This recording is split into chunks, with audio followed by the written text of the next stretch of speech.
China held a glittering opening ceremony for the national games in Guangzhou last night, with President Xi Jinping in attendance. It's the first time the multi-sport event is being jointly hosted by Guangdong, Hong Kong, and Macau.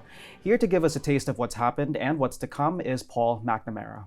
Hi, Paul. Thank you so much for joining us today. Could you first give us a sense of what it's like on the ground now after last night's excitement? Yeah, excitement is absolutely building. That's the right word for it. And events are beginning to come thick and fast now. But that excitement has been going on probably for at least a week or so already. The games, even though it was the opening ceremony last night, the games have been underway since, I think it was around October the 31st with the beach volleyball in Victoria Park.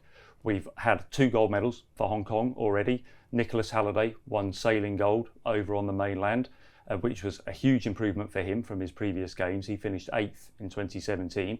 So that was a fabulous start for Hong Kong.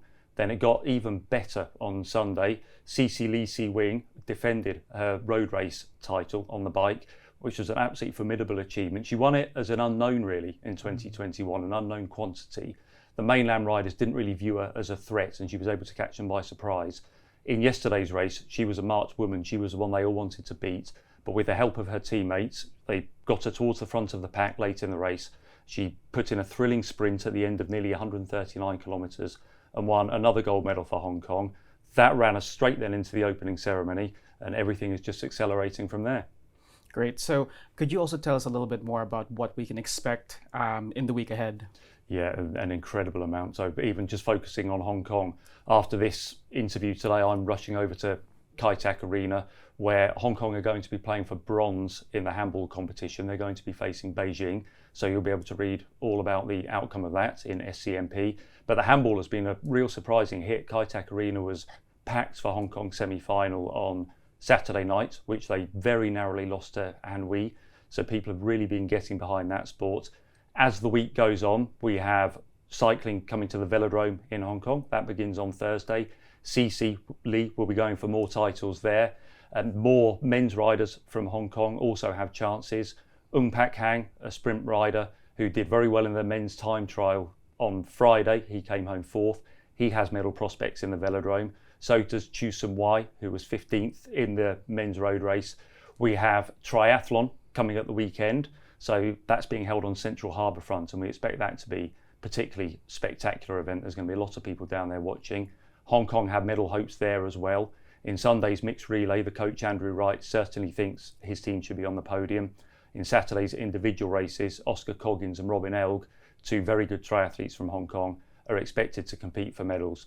And even tomorrow, table tennis over in Macau is going to be carrying on. Chen Meng, the Olympic champion in the past 2 games, is going to be beginning her campaign.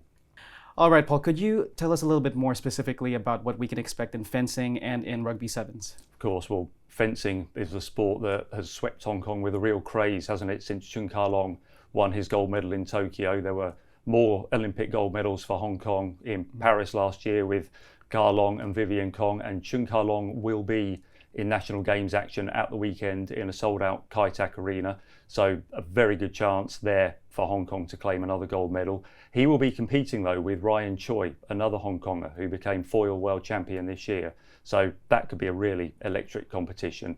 On the women's side, Kaylin Say, who won the World University Games gold medal this year in her épée speciality, is another real medal prospect for Hong Kong. So we're anticipating some very exciting action over at the arena over 5 or 6 days this week.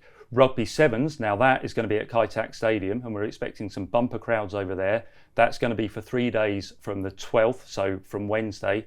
And we really expect Hong Kong's men to go and win that competition without wishing to put too much pressure on them. They regularly beat the mainland China team, so we think they're going to overcome the province sides. For the women, it's going to be particularly difficult, to be honest. There has been a lot of investment in women's rugby sevens over on the mainland, with a view to getting that women's team competitive in Olympic Games. And so far, that's been pretty, you put it down as a qualified success. They were quarter-finalists in Paris last year, will certainly be targeting medals in Los Angeles in 3 years' time. And divided into their provinces, they have some very, very strong teams. So Hong Kong women will have their work cut out, but they will still be targeting a podium place. And like I said, that goes for 3 days from the 12th, and we're expecting 3 very busy, action-packed, exciting days of action over there. All right, Paul, thank you so much for that. And I'm looking forward to seeing how the week unfolds. And you can stay up to date with our full coverage at scmp.com.